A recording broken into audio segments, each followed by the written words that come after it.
ओम श्री गणेशाय नमः। अथ श्री लक्ष्मी नारायण स्तोत्र।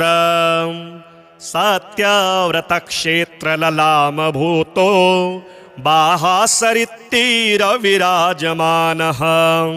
मखी प्रकृष्टो यर्षाणि पालै नारायणो यत विभाति लक्ष्म्याम्। आत्रेय गोत्राम्बुधिपूर्णचन्द्रे आचारशीलैरवितो वरिष्ठः। आशास्यमानः परभक्तियुक्ते नारायणो भाति सहैव लक्ष्म्यां। श्रीवैष्णवाग्रेसरमाननीयाः आचार्यवर्या जगति प्रसिद्धाः। सतसंप्रदाया वनबद्धदीक्षाः त्वया प्रदाता जगतां विभान्ति। भाग्यं जगत्यामुपवर्णनीयं त्वदीयसेवा फलमामनन्ति। आस्ते कदिव्याद्वरयेदि भोग्ये जाने ग्रहारे तव भाग्यमेतत्। इष्टार्थसिद्ध्यै भवतोपदिष्ट मिष्ट्यादिकं भूरि कृतं हि यत्र। यज्ञो हि नारायण नामरूपः त्वमत्र भासीति विभावये त्वाम्।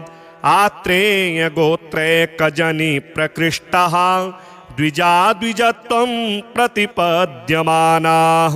भूयस्तरां विष्णुपदे चरन्तः विभान्ति तुष्टस्त्वमिहासि भूत्यै। नारायणत्वं रमया समेतः प्राचीं दिशमुवीक्ष्य मुहुः प्रसन्नः। कुतो न जाने परमं रहस्यं यूपोज्ज्वलं स्तम्भमवेक्ष्यसे किम्। यज्ञस्य साक्षी स्थिर एव लोके यज्ञस्थली चापि विभाति सुस्था। ततोऽभिजाता वसतोऽग्रहारः विश्वप्रसिद्धोऽप्यधुना त्वयैव। काञ्चोत्तराच्चोत्तमतां प्रणीता यज्ञैर्हि सज्जः किल यायजूकैः। अत्यन्वयान्वयद्विद्वदग्र्यैः सुस्वद्वरेरद्वरवेदिदीप्रेः। श्रीवादिहंसाम्बुदसूरिवर्य वंशावतंसः किल विप्रवर्यः। श्री श्रीनिवासा ध्वरिभिः प्रतिष्ठां प्राप्तोऽग्रहारो यर्षाणि पालै। प्रतिष्ठितस्त्वं निजभूम्नि नित्यं प्रतिष्ठितस्त्वं परमाग्रहारे। पुनः प्रतिष्ठा भवतः प्रशस्या चिराय नारायण सन्निधस्त्वम्। यमपयं प्राह्वयति स्म हृष्टो वरप्रदो वारणशैलमूर्ध्नि। देवाधिराजोपयदीक्षितोऽसौ कूटस्थ एवा भवदत्रिगोत्रे। कल्याणकुल्या कमनीययूपः कार्श्यं कुतः प्राप न वेद्मि तत्त्वं। क्षमस्व सर्वानपराधवर्गान् हृद्यै समीक्ष्य स्वसुधा कटाक्षात्। कल्याणकुल्या मृतवाहिनीशात् यूपः समुच्छायमुपेतो भूयः। त्वदीयधामो ज्वलतामुपेयात् आराधनं ते नवतां प्रदद्यात्। काञ्ची घटाम्बीत्यभिधानभाजः श्रीवेङ्कटाचार्यमुखाः कवीन्द्राः।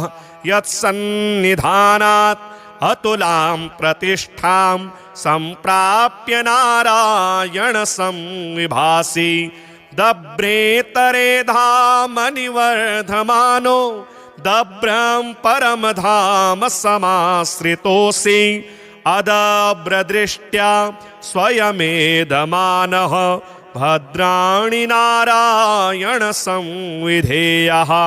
विधि प्रणीते सुभगेष्वमेधे समोद्भवन् श्यामलः व्यवाहः। अस्तोकभोग्या ध्वरः नयत्यहोतान् स्वपुरं स्म देवः कलिः प्रदुष्टः कवयोऽपि नष्टः कल्याणकुल्याप्यमृतेन हीनां जाताश्च दूरे सुखजीविकायै परन्तु नारायण सुस्थिरोऽसि पूतोग्रहारो मखजालकृत्या पूतास्थली सत्पदरेणुपूर्णां पूता वयं ग्रामसुनामधृत्या वसेम नारायण ते कटाक्षः श्रीसूक्तहोमेन कृतेन भक्त्या ग्रामसमृद्धिं सकलामुपैतो देवसमाराधनसम्प्रहृष्टः अभीष्टदायी सततं विभातो अत्र्यन्ववाये जनिमेत्य सेवा रतेन मावासरघोत्तमेन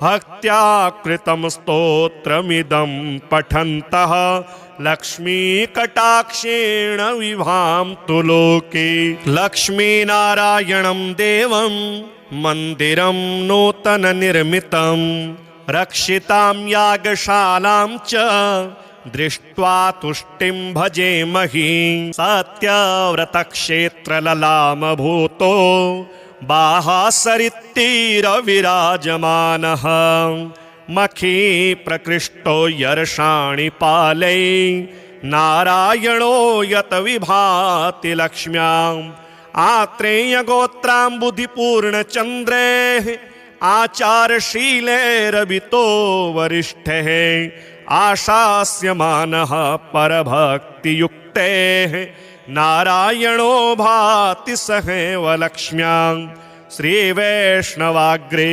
सरमाननीयाः आचार्यवर्या जगति प्रसिद्धाः सतसम्प्रदाया वनबद्धदीक्षाः त्वया प्रदाता जगतां विभान्ति भाग्यं जगत्यामुपवर्णनीयं त्वदीयसेवा फलमामनन्ति आस्ते कदिव्याद्वरयेदि भोग्ये जाने ग्रहारे तव भाग्यमेतत् इष्टार्थसिद्ध्यै भवतोपदिष्टमिष्ट्यादिकं भूरि कृतं हि यत्र यज्ञो हि नारायणनामरूपः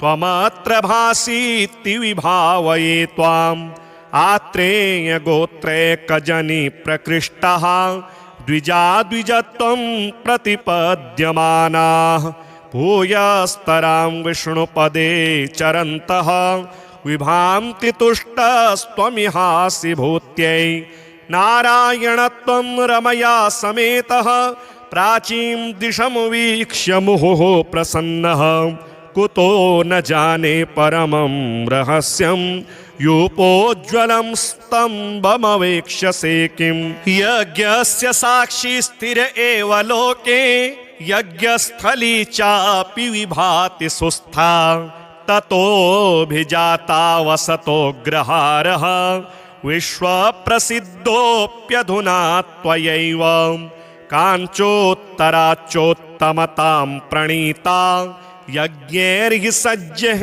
किल यायजूकैः अत्यन्वयान्वयद्विद्वदग्र्यैः सुस्वद्वरेरद्वरवेदिदीप्रैः श्रीवादिहंसाम्बुदसूरिवर्य वंशावतंसः किल विप्रवर्यः श्रीश्रीनिवासा ध्वरिभिः प्रतिष्ठां प्राप्तोऽग्रहारो यर्षाणि पालै प्रतिष्ठितस्त्वं निजभूम्नि नित्यं प्रतिष्ठितस्त्वं परमाग्रहारे पुनः प्रतिष्ठा भवतः प्रशस्या चिराय नारायण सन्निधस्त्वं यमपयं प्राह्वयति स्म हृष्टो वरप्रदो वारणशैलमूर्ध्नि देवाधिराजोपयदीक्षितोऽसौ कूटस्थ एवा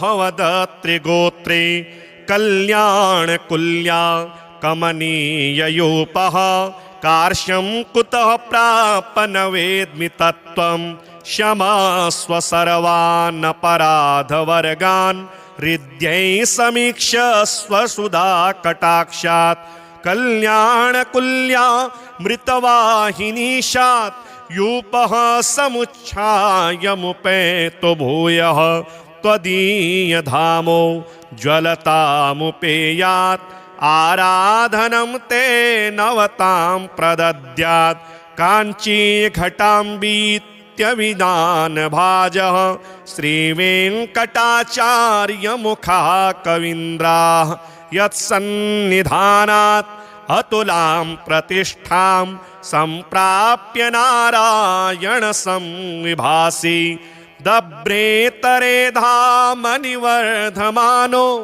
दब्रं परमधाम समाश्रितोऽसि अदब्रदृष्ट्या स्वयमेधमानः भद्राणि नारायण संविधेयः विधि प्रणीते सुभगेष्वमेधे समोद्भवन् श्यामलः व्यवाहः अस्तोकभोग्या ध्वरः व्यभोक्ता नयत्यहोतान् स्वपुरं स्मदेवः कलिः प्रदुष्टः कवयोऽपि नष्टः कल्याणकुल्याप्यमृतेन हीनां जाताश्च दूरे सुखजीविकायै परन्तु नारायण सुस्थिरोऽसि पूतोग्रहारो मखजालकृत्या पूतास्थली सत्पदरेणुपूर्णां पूता वयं ग्रामसुनामधृत्या वसेम नारायण ते कटाक्षः श्रीसूक्तहोमेन कृतेन भक्त्या ग्रामसमृद्धिं सकलामुपैतो देवसमाराधनसम्प्रहृष्टः अभीष्टदायी सततं विभातो अत्र्यन्ववाये जनिमेत्य सेवा रतेन मावा सरघोत्तमेन भक्त्या कृतं स्तोत्रमिदं पठन्तः लक्ष्मीकटाक्षेण विभान्तु लोके लक्ष्मीनारायणं देवं मन्दिरं नूतननिर्मितं रक्षितां यागशालां च दृष्ट्वा तुष्टिं भजेमहि सत्यव्रतक्षेत्रललामभूतो बाहासरित्तीरविराजमानः मखी प्रकृष्टो यर्षाणि पालै नारायणो यत विभाति लक्ष्म्याम् आत्रेयगोत्राम्बुधिपूर्णचन्द्रेः आचारशीलैरभितो वरिष्ठः आशास्यमानः परभक्तियुक्तेः नारायणो भाति सहैव लक्ष्म्यां श्रीवैष्णवाग्रे सरमाननीयाः आचार्यवर्या जगति प्रसिद्धाः सतसम्प्रदाया वनबद्धदीक्षाः त्वया प्रदाता जगतां विभान्ति भाग्यं जगत्यामुपवर्णनीयं त्वदीयसेवा फलमामनन्ति आस्ते कदिव्याद्वरयेदि भोग्ये जाने ग्रहारे तव भाग्यमेतत् इष्टार्थसिद्ध्यै भवतोपदिष्टमिष्ट्यादिकं भूरि कृतं हि यत्र यज्ञो हि नारायणनामरूपः त्वमत्र भासीति विभावये त्वाम् आत्रेयगोत्रैकजनि प्रकृष्टः द्विजाद्विजत्वं प्रतिपद्यमानाः भूयस्तरां विष्णुपदे चरन्तः विभान्ति तुष्टस्त्वमिहासि भूत्यै नारायणत्वं रमया समेतः प्राचीं दिशमुवीक्ष्य मुहुः प्रसन्नः कुतो न जाने परमं रहस्यं यूपोज्ज्वलं स्तम्भमवेक्ष्यसे किम्। यज्ञस्य साक्षी स्थिर एव लोके यज्ञस्थली चापि विभाति सुस्था। ततोऽभिजाता वसतोऽग्रहारः विश्वप्रसिद्धोऽप्यधुना त्वयैव। काञ्चोत्तराच्चोत्तमतां प्रणीता यज्ञैर्हि सज्जः किल यायजूके। अत्यन्वयान्वयद्विद्वदग्रे सुस्वद्वरेरद्वरवेदिप्रे। श्रीवादिहंसाम्बुदसूरिवर्य वंशावतंसः किल विप्रवर्यः। श्री श्रीनिवासा ध्वरिभिः प्रतिष्ठां प्राप्तोऽग्रहारो यर्षाणिपालै। प्रतिष्ठितस्त्वं निजभूम्नि नित्यं प्रतिष्ठितस्त्वं परमाग्रहारे। पुनः प्रतिष्ठा भवतः प्रशस्या चिराय नारायण सन्निधस्त्वं। यमपयं प्राह्वयति स्म हृष्टो वरप्रदो वारणशैलमूर्ध्नि। देवाधिराजोपयदीक्षितोऽसौ कूटस्थ एवा भवदत्रिगोत्रे। कल्याणकुल्या कमनीययूपः कार्श्यं कुतः प्राप न वेद्मि तत्त्वं। क्षमस्व सर्वानपराधवर्गान् हृद्यै समीक्ष्य स्वसुधा कटाक्षात्। कल्याणकुल्या मृतवाहिनीशात् यूपः समुच्छायमुपेतो भूयः। त्वदीयधामो ज्वलतामुपेयात् आराधनं ते नवतां प्रदद्यात्। काञ्चीघटाम्बीत्यभिधानभाजः श्रीवेङ्कटाचार्यमुखः कवीन्द्राः। यत्सन्निधानात् अतुलां प्रतिष्ठां सम्प्राप्य नारायण संविभासि। दभ्रेतरे धामनिवर्धमानो दभ्रं परमधाम समाश्रितोऽसि। अदभ्रदृष्ट्या स्वयमेधमानः भद्राणि नारायण संविधेयः। विधि प्रणीते सुभगेष्वमेधे समोद्भवन् श्यामलः व्यवाहः। अस्तोकभोग्या ध्वरः व्यभोक्ता नयत्यहोतान् स्वपुरं स्म देवः। कलिः प्रदुष्टः कवयोऽपि नष्टः कल्याणकुल्याप्यमृतेन हीनां। जाताश्च दूरे सुखजीविकायै परन्तु नारायण सुस्थिरोऽसि। पूतोऽग्रहारो मखजालकृत्या पूतास्थली सत्पदरेणुपूर्णां। पूता वयं ग्रामसुनामधृत्या वसेम नारायण ते कटाक्षः। श्रीसूक्तहोमेन कृतेन भक्त्या ग्रामसमृद्धिं सकलामुपैतो। देवसमाराधनसम्प्रहृष्टः अभीष्टदायी सततं विभातो। अत्र्यन्ववाये जनिमेत्य सेवा रतेन मावासरघोत्तमेन। भक्त्या कृतं स्तोत्रमिदं पठन्तः लक्ष्मीकटाक्षेण विभान्तु लोके। लक्ष्मीनारायणं देवं मन्दिरं नूतननिर्मितं। रक्षितां यागशालां च दृष्ट्वा तुष्टिं भजेमहि। सत्यव्रतक्षेत्रललामभूतो बाहासरित्तीरविराजमानः। मखी प्रकृष्टो यर्षाणिपालै नारायणो यत विभाति लक्ष्म्याम्।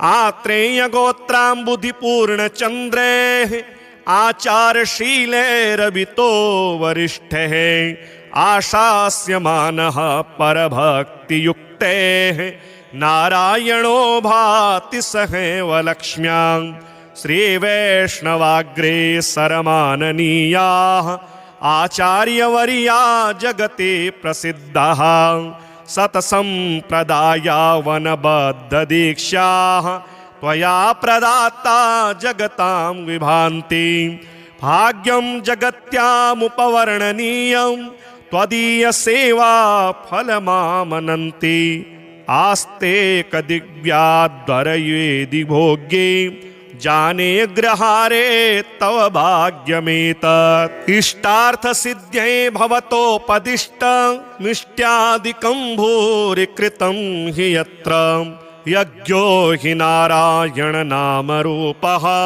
त्वमत्र भासीति विभावये त्वाम् आत्रेयगोत्रैकजनी प्रकृष्टः द्विजत्वं प्रतिपद्यमानाः भूयस्तरां विष्णुपदे चरन्तः विभान्ति तुष्टस्त्वमिहासि भूत्यै नारायणत्वं रमया समेतः प्राचीं दिशमुवीक्ष्य मुहुः प्रसन्नः कुतो न जाने परमं रहस्यं यूपोज्ज्वलं स्तम्भमवेक्ष्यसे किं यज्ञस्य साक्षी स्थिर एव लोके यज्ञस्थली चापि विभाति सुस्था ततोऽभिजाता वसतोऽग्रहारः विश्वप्रसिद्धोऽप्यधुना त्वयैव काञ्चोत्तराच्चोत्तमतां प्रणीता यज्ञैर्हि सज्जः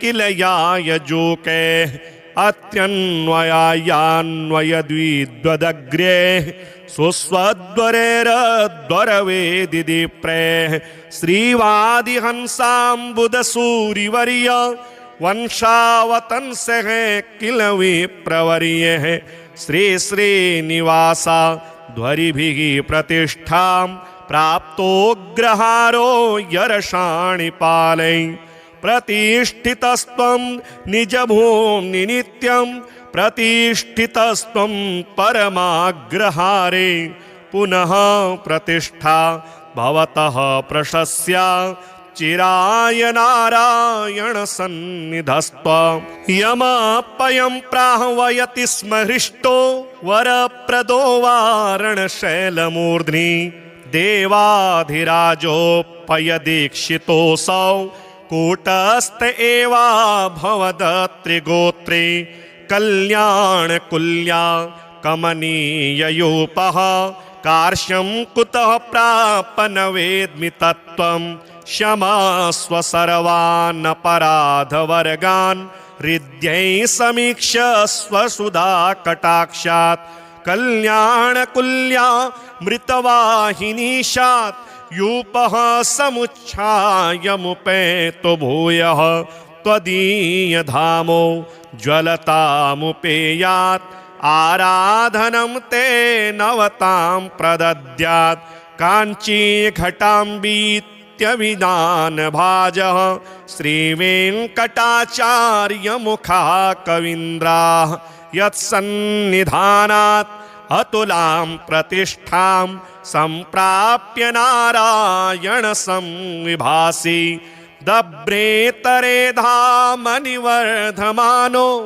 दभ्रं परमधाम समाश्रितोऽसि अदभ्रदृष्ट्या स्वयमेधमानः भद्राणि नारायण संविधेयः विधि प्रणीते सुभगेष्वमेधे समोद्भवन् श्यामलः व्यवाहः अस्तोकभोग्या ध्वरः व्यभोक्ता नयत्यहोतान् स्वपुरं स्म देवः कलिः प्रदुष्टः कवयोऽपि नष्टः कल्याणकुल्याप्यमृतेन हीनां जाताश्च दूरे सुखजीविकायै परन्तु नारायण सुस्थिरोऽसि पूतोऽग्रहारो मखजालकृत्या पूतास्थली सत्पदरेणुपूर्णां पूता वयं ग्रामसुनामधृत्या वसेम नारायण ते कटाक्षः श्रीसूक्त होमेन कृतेन भक्त्या ग्राम समृद्धिं सकलामुपैतो देव समाराधन संप्रहृष्टः अभीष्टदायी सततं विभातो अत्र्यन्ववाये जनिमेत्य सेवा रतेन मावासरघोत्तमेन भक्त्या कृतं स्तोत्रमिदं पठन्तः लक्ष्मीकटाक्षेण विभान्तु लोके लक्ष्मीनारायणं देवं मन्दिरं नूतननिर्मितं रक्षितां यागशालां च दृष्ट्वा तुष्टिं भजेमहि सत्यव्रतक्षेत्रललामभूतो बाहासरित्तीरविराजमानः मखी प्रकृष्टो यर्षाणि पालै नारायणो यत विभाति लक्ष्म्याम् आत्रेयगोत्राम्बुधिपूर्णचन्द्रेः आचारशीलैरभितो वरिष्ठः आशास्यमानः परभक्तियुक्तेः नारायणो भाति सहैव लक्ष्म्यां श्रीवैष्णवाग्रेसरमाननीयाः आचार्यवर्या जगति प्रसिद्धाः सतसम्प्रदाया वनबद्धदीक्षाः त्वया प्रदाता जगतां विभान्ति भाग्यं जगत्यामुपवर्णनीयं त्वदीयसेवा फलमामनन्ति आस्ते कदिव्याद्वरयेदि भोग्ये जाने ग्रहारे तव भाग्यमेतत् इष्टार्थसिद्ध्यै भवतोपदिष्ट मिष्ट्यादिकं भूरि कृतं हि यत्र यज्ञो हि नारायण नामरूपः त्वमत्र भासीति विभावये त्वाम् आत्रेयगोत्रैकजनि प्रकृष्टः द्विजत्वं प्रतिपद्यमानाः भूयस्तरां विष्णुपदे चरन्तः विभान्ति तुष्टस्त्वमिहासि भूत्यै नारायणत्वं रमया समेतः प्राचीं दिशमुवीक्ष्य मुहुः प्रसन्नः कुतो न जाने परमं रहस्यं यूपोज्ज्वलं स्तम्भमवेक्ष्यसे किं यज्ञस्य साक्षी स्थिर एव लोके यज्ञस्थली चापि विभाति सुस्था ततोऽभिजाता वसतोऽग्रहारः विश्वप्रसिद्धोऽप्यधुना त्वयैव काञ्चोत्तराच्चोत्तमतां प्रणीता यज्ञैर्हि सज्जः किल यायजूकैः अत्यन्वयान्वयद्विद्वदग्र्यैः सुस्वद्वरेरद्वरवेदिदीप्रैः श्रीवादिहंसाम्बुदसूरिवर्य वंशावतंसः किल विप्रवर्यः श्रीश्रीनिवासा ध्वरिभिः प्रतिष्ठां प्राप्तोऽग्रहारो यर्षाणि पालै प्रतिष्ठितस्त्वं निजभूम्नि नित्यं प्रतिष्ठितस्त्वं परमाग्रहारे पुनः प्रतिष्ठा भवतः प्रशस्या चिराय नारायण सन्निधस्त्वं यमपयं प्राह्वयति स्म हृष्टो वरप्रदो वारणशैलमूर्ध्नि देवाधिराजोपयदीक्षितोऽसौ कूटस्थ एवा भवदत्रिगोत्रे कल्याणकुल्या कमनीययूपः कार्श्यं कुतः प्रापन वेद्मि तत्त्वं क्षमस्व सर्वानपराधवर्गान् हृद्यै समीक्ष्य स्वसुधा कटाक्षात् कल्याणकुल्या मृतवाहिनीशात् यूपः समुच्छायमुपेतो भूयः त्वदीयधामो ज्वलतामुपेयात् आराधनं ते नवतां प्रदद्यात् काञ्चीघटाम्बीत्यभिधानभाजः श्रीवेङ्कटाचार्यमुखाः कवीन्द्राः यत्सन्निधानात् अतुलां प्रतिष्ठां सम्प्राप्य नारायण संविभासि दब्रेतरे धामनिवर्धमानो दब्रं परमधाम समाश्रितोऽसि अदब्रदृष्ट्या स्वयमेधमानः भद्राणि नारायण संविधेयः विधि प्रणीते सुभगेष्वमेधे समोद्भवन् श्यामलः व्यवाहः अस्तोकभोग्या ध्वरः व्यभोक्ता नयत्यहोतान् स्वपुरं स्मदेवः कलिः प्रदुष्टः कवयोऽपि नष्टः कल्याणकुल्याप्यमृतेन हीनां जाताश्च दूरे सुखजीविकायै परन्तु नारायण सुस्थिरोऽसि पूतोग्रहारो मखजालकृत्या पूतास्थली सत्पदरेणुपूर्णां पूता वयं ग्रामसुनामधृत्या वसेम नारायण ते कटाक्षः श्रीसूक्तहोमेन कृतेन भक्त्या ग्रामसमृद्धिं सकलामुपैतो देवसमाराधनसम्प्रहृष्टः अभीष्टदायी सततं विभातो अत्र्यन्ववाये जनिमेत्य सेवा रतेन मावासरघोत्तमेन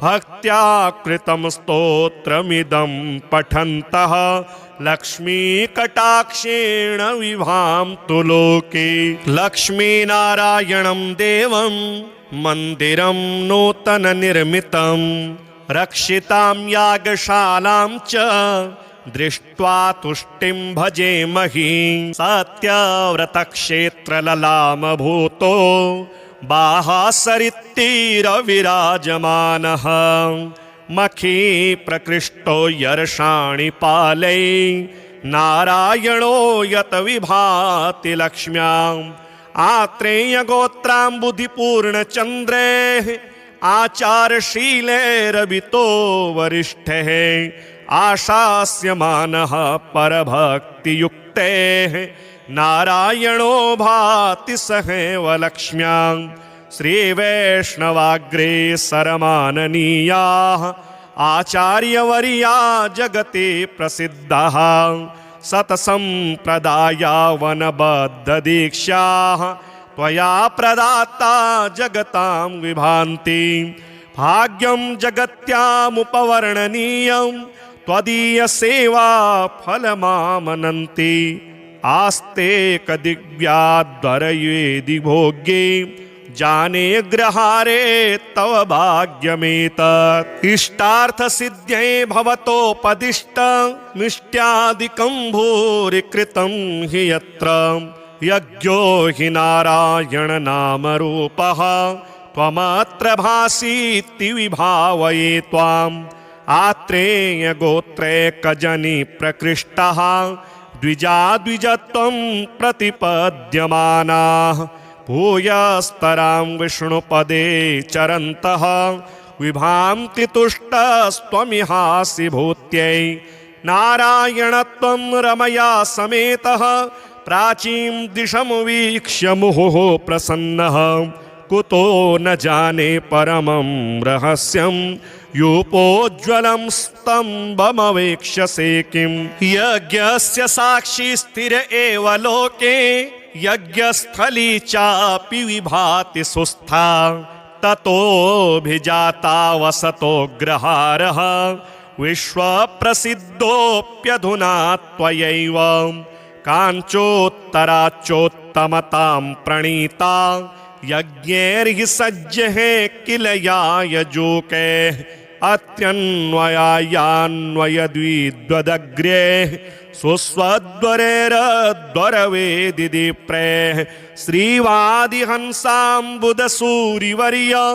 वंशावतंसः किल विप्रवर्यः श्री श्रीनिवासा ध्वरिभिः प्रतिष्ठां प्राप्तोऽग्रहारो यर्षाणिपालै प्रतिष्ठितस्त्वं निजभूम्नि नित्यं प्रतिष्ठितस्त्वं परमाग्रहारे पुनः प्रतिष्ठा भवतः प्रशस्या चिराय नारायण सन्निधस्त्वं यमपयं प्राह्वयति स्म हृष्टो वरप्रदो वारणशैलमूर्ध्नि देवाधिराजोपयदीक्षितोऽसौ कूटस्थ एवा भवदत्रिगोत्रे कल्याणकुल्या कमनीययूपः कार्श्यं कुतः प्रापन वेद्मि तत्त्वं क्षमस्व सर्वानपराधवर्गान् हृद्यै समीक्ष्य स्वसुधा कटाक्षात् कल्याणकुल्या मृतवाहिनीशात् यूपः समुच्छायमुपेतो भूयः त्वदीयधामो ज्वलतामुपेयात् आराधनं ते नवतां प्रदद्यात् काञ्चीघटाम्बीत्यभिधानभाजः श्रीवेङ्कटाचार्यमुखः कवीन्द्राः यत्सन्निधानात् अतुलां प्रतिष्ठां सम्प्राप्य नारायण संविभासि दभ्रेतरे धामनिवर्धमानो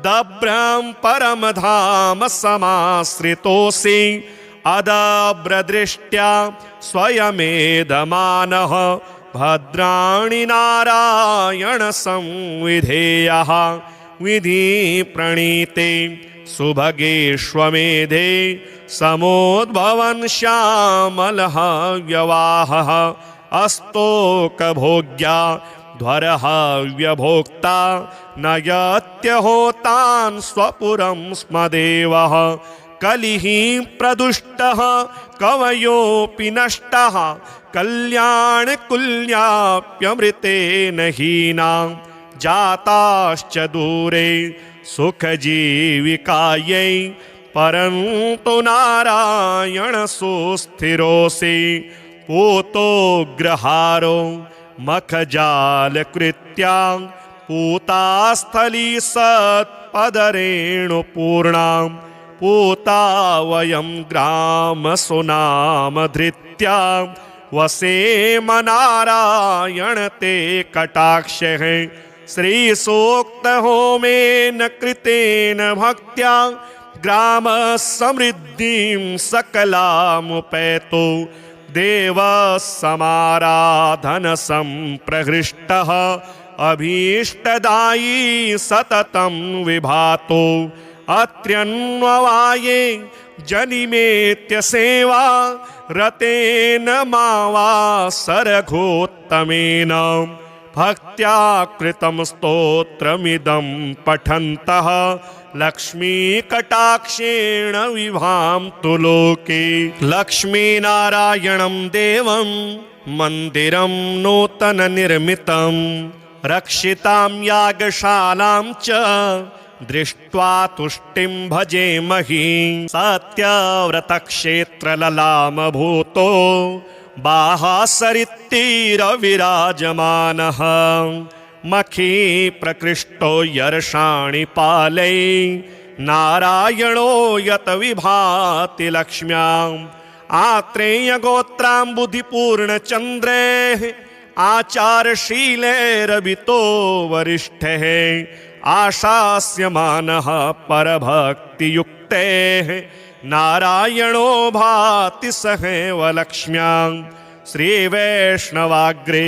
सरमाननीयाः आचार्यवर्या जगति प्रसिद्धाः सतसम्प्रदाया वनबद्धदीक्षाः त्वया प्रदाता जगतां विभान्ति भाग्यं जगत्यामुपवर्णनीयं त्वदीय सेवा फलमामनन्ति आस्ते कदिव्याद्वरयेदि भोग्ये जाने ग्रहारे तव भाग्यमेतत् इष्टार्थ सिद्ध्यै भवतोपदिष्ट मिष्ट्यादिकं भूरि कृतं हि यत्र यज्ञो हि नारायण नाम रूपः त्वमत्र भासीति विभावये त्वाम् आत्रेय गोत्रैकजनी प्रकृष्टः द्विजा द्विजत्वं प्रतिपद्यमानाः भूयस्तरां विष्णुपदे चरन्तः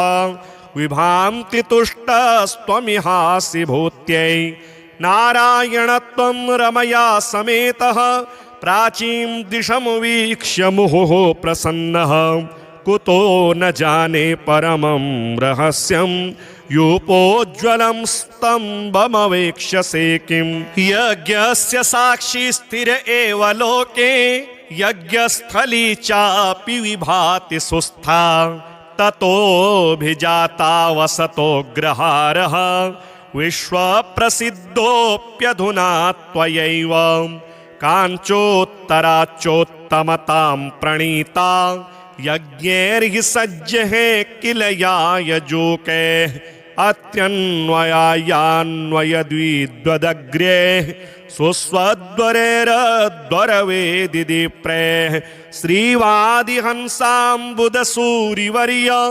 वंशावतंसः किल विप्रवर्यः श्री श्रीनिवासा ध्वरिभिः प्रतिष्ठां प्राप्तोऽग्रहारो यर्षाणिपालै प्रतिष्ठितस्त्वं निजभूम्नि नित्यं प्रतिष्ठितस्त्वं परमाग्रहारे पुनः प्रतिष्ठा भवतः प्रशस्या चिराय नारायण सन्निधस्त्वं यमपयं प्राह्वयति स्म हृष्टो वरप्रदो वारणशैलमूर्ध्नि देवाधिराजोपयदीक्षितोऽसौ कूटस्थ एवा भवदत्रिगोत्रे कल्याणकुल्या कमनीययूपः कार्श्यं कुतः प्रापन वेद्मि तत्त्वं क्षमस्व सर्वानपराधवर्गान् हृद्यै समीक्ष्य स्वसुधा कटाक्षात् कल्याणकुल्या मृतवाहिनीशात् यूपः समुच्छायमुपेतो भूयः त्वदीयधामो ज्वलतामुपेयात् आराधनं ते नवतां प्रदद्यात् काञ्चीघटाम्बीत्यविदानभाजः श्रीवेङ्कटाचार्यमुखः कवीन्द्राः यत्सन्निधानात् अतुलां प्रतिष्ठां सम्प्राप्य नारायण संविभासि दभ्रेतरेधामनिवर्धमानो दभ्रं परमधाम समाश्रितोऽसि अदभ्रदृष्ट्या स्वयमेधमानः भद्राणि नारायण संविधेयः विधि प्रणीते सुभगेष्वमेधे समोद्भवन् श्यामलः व्यवाहः अस्तोकभोग्या ध्वरः व्यभोक्ता नयत्यहोतान् स्वपुरं स्म देवः कलिः प्रदुष्टः कवयोऽपि नष्टः कल्याणकुल्याप्यमृतेन हीनां जाताश्च दूरे सुखजीविकायै परन्तु नारायण सुस्थिरोऽसि पूतोऽग्रहारो मखजालकृत्या पूतास्थली सत्पदरेणुपूर्णां पूता वयं ग्रामसुनामधृत्या वसेम नारायण ते कटाक्षः श्रीसूक्तहोमेन कृतेन भक्त्या ग्रामसमृद्धिं सकलामुपैतो देवसमाराधनसम्प्रहृष्टः अभीष्टदायी सततं विभातो अत्र्यन्ववाये जनिमेत्य सेवा रतेन मावा सरघोत्तमेन भक्त्या कृतं स्तोत्रमिदं पठन्तः लक्ष्मीकटाक्षेण विभान्तु लोके। लक्ष्मीनारायणं देवं मन्दिरं नूतननिर्मितं रक्षितां यागशालां च दृष्ट्वा तुष्टिं भजेमहि। सत्यव्रतक्षेत्रललामभूतो बाहासरित्तीरविराजमानः मखी प्रकृष्टो यर्षाणि पालै नारायणो यत विभाति लक्ष्म्याम्। आत्रेयगोत्राम्बुधिपूर्णचन्द्रेः आचारशीलैरवितो वरिष्ठः आशास्यमानः परभक्तियुक्तेः नारायणो भाति सहैव लक्ष्म्याम्। श्रीवैष्णवाग्रे सरमाननीयाः आचार्यवर्या जगति प्रसिद्धाः सतसम्प्रदाया वनबद्धदीक्षाः त्वया प्रदाता जगतां विभान्ति। भाग्यं जगत्यामुपवर्णनीयं त्वदीयसेवा फलमामनन्ति। आस्ते कदिव्याद्वरयेदि भोग्ये जाने ग्रहारे तव भाग्यमेतत्। इष्टार्थसिद्ध्यै भवतोपदिष्टमिष्ट्यादिकं भूरि कृतं हि यत्र यज्ञो हि नारायण नामरूपः त्वमत्र भासीति विभावये त्वाम्। आत्रेयगोत्रैकजनि प्रकृष्टः द्विजत्वं प्रतिपद्यमानाः भूयस्तरां विष्णुपदे चरन्तः विभान्ति तुष्टस्त्वमिहासि भूत्यै। नारायणत्वं रमया समेतः प्राचीं दिशं वीक्ष्य मुहुः प्रसन्नः कुतो न जाने परमं रहस्यं यूपोज्ज्वलं स्तम्भमवेक्ष्यसे किं। यज्ञस्य साक्षी स्थिर एव लोके यज्ञस्थली चापि विभाति सुस्था ततोऽभिजाता वसतोऽग्रहारः विश्वप्रसिद्धोऽप्यधुना त्वयैव। काञ्चोत्तराच्चोत्तमतां प्रणीता यज्ञैर्हि सज्जः किल यायजूकैः अत्यन्वयान्वयद्विद्वदग्र्यैः सुस्वद्वरेरद्वरवेदिदीप्रैः। श्रीवादिहंसाम्बुदसूरिवर्य वंशावतंसः किल विप्रवर्यः। श्री श्रीनिवासा ध्वरिभिः प्रतिष्ठां प्राप्तोऽग्रहारो यर्षाणि पालै। प्रतिष्ठितस्त्वं निजभूम्नि नित्यं प्रतिष्ठितस्त्वं परमाग्रहारे। पुनः प्रतिष्ठा भवतः प्रशस्या चिराय नारायण सन्निधस्त्वं। यमपयं प्राह्वयति स्म हृष्टो वरप्रदो वारणशैलमूर्ध्नि देवाधिराजोपयदीक्षितोऽसौ कूटस्थ एवा भवदत्रिगोत्रे। कल्याणकुल्या कमनीययूपः कार्श्यं कुतः प्रापन वेद्मि तत्त्वं। क्षमस्व सर्वानपराधवर्गान् हृद्यै समीक्ष्य स्वसुधा कटाक्षात्। कल्याणकुल्या मृतवाहिनीशात् यूपः समुच्छायमुपेतो भूयः त्वदीयधामो ज्वलतामुपेयात्। आराधनं ते नवतां प्रदद्यात्। काञ्चीघटाम्बीत्यभिधानभाजः श्रीवेङ्कटाचार्यमुखः कवीन्द्राः यत्सन्निधानात् अतुलां प्रतिष्ठां सम्प्राप्य नारायण संविभासि। दभ्रेतरे धामनिवर्धमानो दभ्रं परमधाम समाश्रितोऽसि।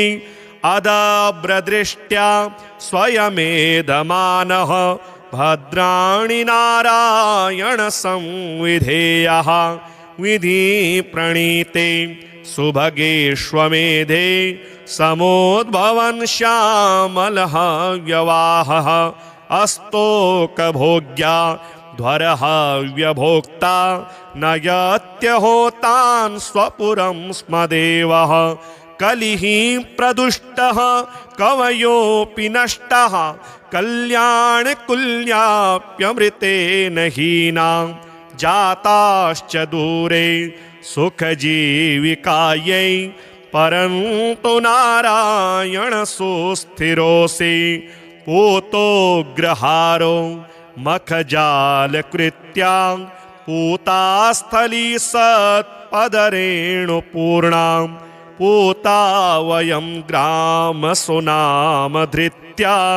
वसेम नारायण ते कटाक्षः श्रीसूक्तहोमेन कृतेन भक्त्या ग्रामसमृद्धिं सकलामुपैतो देवसमाराधनसम्प्रहृष्टः अभीष्टदायी सततं विभातो अत्र्यन्ववाये जनिमेत्य सेवा रतेन मावा सरघोत्तमेन भक्त्या कृतं स्तोत्रमिदं पठन्तः लक्ष्मीकटाक्षेण विभान्तु लोके लक्ष्मीनारायणं देवं मन्दिरं नूतननिर्मितं रक्षितां यागशालां च दृष्ट्वा तुष्टिं भजेमहि।